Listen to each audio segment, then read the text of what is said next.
Comment trader sans jamais subir de pertes? Ceci est un sujet que nous n'aborderons jamais pour la simple raison qu'il n'existe aucun moyen de trader sans subir des pertes de temps à autre. Cette leçon vous enseignera les éléments suivants. Comment limiter les pertes au niveau le plus bas possible tout en visant des gains plus importants. La somme que l'on peut risquer sur un investissement et quand prendre les gains. Les techniques pour une gestion saine du capital. Vous comprendrez pourquoi la répartition des investissements sur plusieurs actifs vous protégera de pertes rapides. Suivez-nous pour découvrir les techniques employées par les meilleurs traders du monde. Chaque type d'investissement comporte une part de chance et une part de risque.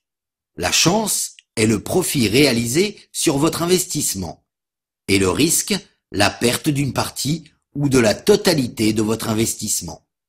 Il existe deux types d'investissement. L'investissement passif. Dans cette catégorie, la chance est supérieure au risque, mais les retours sont généralement peu élevés par rapport à l'investissement de départ. L'investissement agressif. Ici, la chance est inférieure au risque, mais les retours sont généralement élevés par rapport à la mise de départ. Un autre moyen de réduire l'exposition au risque est de répartir votre investissement sur un large éventail d'opérations. Une gestion sensée et rationnelle de vos finances qui diversifie vos placements fera la différence entre un investissement réussi et facilement gérable au fil du temps et un mauvais investissement qui videra votre portefeuille financier en un rien de temps. Une gestion saine de vos fonds propres protégera votre capital sur la durée, vous permettant de trader sereinement et de minimiser de façon considérable les dommages subis lors des pertes qui sont indissociables du trading. Comme évoqué précédemment, les pertes font partie intégrante du trading. Cependant, les pertes peuvent certainement être minimisées.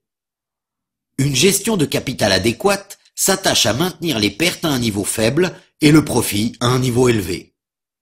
Dans cette situation, vous pouvez perdre sur la plupart de vos positions et pourtant réaliser un profit.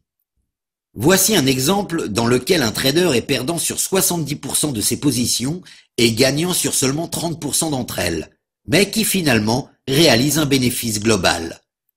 Disons que ce trader a fermé 3 de ses positions sur 10 avec un profit de 2000 $ par transaction, soit un gain total de 6000 $. Si le trader place un stop loss de 200 $ sur chaque trade et perd sur 7 transactions, ses pertes se montent à 200 x 7. C'est égal à 1400 $. Soustrayez 1400 $ de 6000 $, il vous reste encore un bénéfice de 4600 $. Ainsi, bien que le trader ait perdu la plupart de ses trades, il a quand même réalisé un profit. Une gestion saine du capital est la clé du succès dans le monde du trading. Cela signifie maintenir des pertes faibles et réaliser des gains élevés. Alors, comment faire pour gérer votre capital convenablement? Je vais vous l'expliquer succinctement. Les statistiques montrent que le maximum de pertes qu'un trader peut se permettre de subir sur une seule transaction sans mettre en péril son potentiel de gain est de 5% du capital total.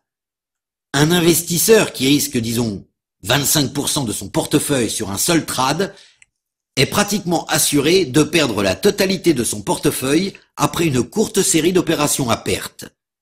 Une série d'exécutions à perte est une chose qui arrive de temps à autre, même chez les traders les plus expérimentés. Cette erreur se produit quand on essaie de gagner gros sur un court laps de temps. La cupidité est le pire ennemi du trader. Une gestion adéquate de l'exposition au risque peut être mise en œuvre en suivant l'une de ces deux règles. Un investissement stable à risque limité selon la règle de gestion du risque des 5-15.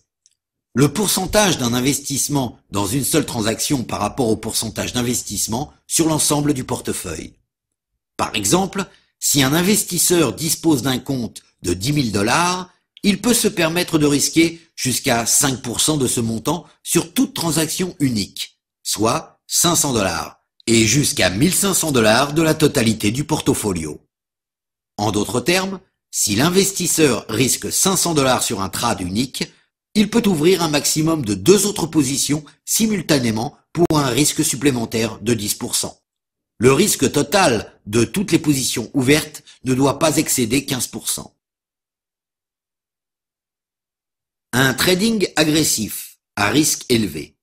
Ceci fait appel à la règle plus permissive de gestion du risque des 10-30. La règle plus permissive permet aux traders de risquer jusqu'à 10% sur chaque trade avec un maximum de 30% sur la totalité du portfolio. Cette règle s'adresse aux traders qui préfèrent les opérations agressives ou aux traders disposant d'un compte de faible montant afin de leur procurer une certaine marge de manœuvre.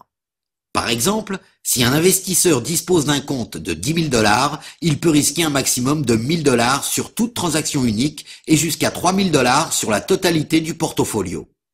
En d'autres termes, si l'investisseur risque 1 000 $ sur un seul trade, il peut ouvrir un maximum de 2 autres positions simultanément pour un risque supplémentaire de 20%. Le risque total sur l'ensemble des positions ne pouvant excéder 30%. En général, la règle permissive est considérée comme étant le plus haut niveau recommandé de gestion du risque. Mieux vaut tenter de réduire progressivement l'exposition totale jusqu'au niveau plus strict de la règle des 5-15. Le procédé de gestion de l'exposition au risque mène directement à l'étape suivante de la gestion d'allocation des ressources. En effet, les règles d'exposition au risque déterminent la taille des positions que l'investisseur peut ouvrir.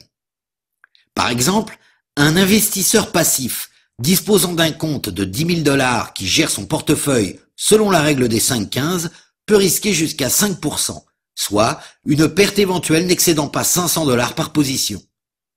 S'il place un ordre stop-loss à 100 pips du point d'entrée, il pourra ouvrir une transaction jusqu'à un montant de 50 000 $.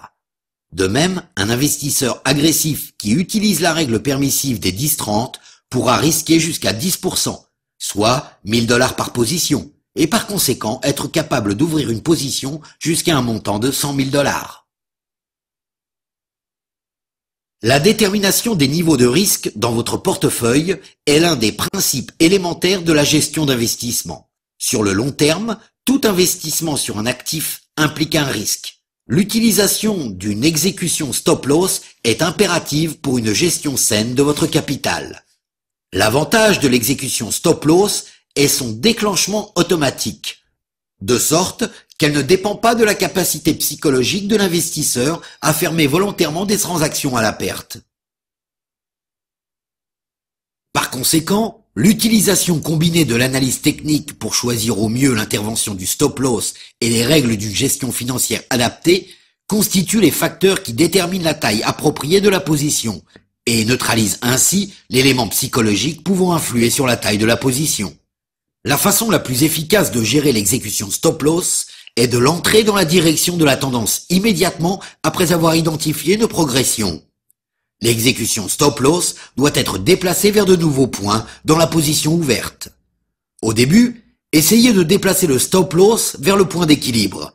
À partir de ce point, la position ne pourra plus être en perte.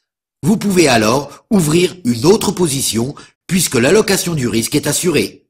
Dans la seconde phase, essayez de déplacer le stop-loss vers un point de profit, vous assurant ainsi que la position clôturera en profit. Méthode de prise de profit. À l'ouverture d'une position, il est important de définir un point de sortie auquel les profits seront pris.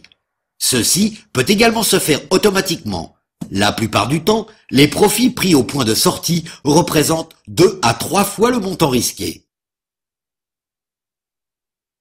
Dans cette leçon, nous avons évoqué les principes de la gestion du capital et leur contribution à un trading maîtrisé. Nous avons appris comment gérer correctement le capital en maintenant nos pertes à un niveau faible et notre potentiel de gain à un niveau élevé. Nous avons appris les 2 principales règles de la gestion du capital, les 5-15 et les 10-30. Nous avons enfin examiné les niveaux de risque et les moyens de les gérer. Si le contenu traité ici n'est pas suffisamment clair, je vous recommande de réviser la leçon. Nous allons passer maintenant à la leçon suivante qui concerne l'analyse de marché. Nous allons voir comment prédire la direction vers laquelle le marché va évoluer et investir en conséquence.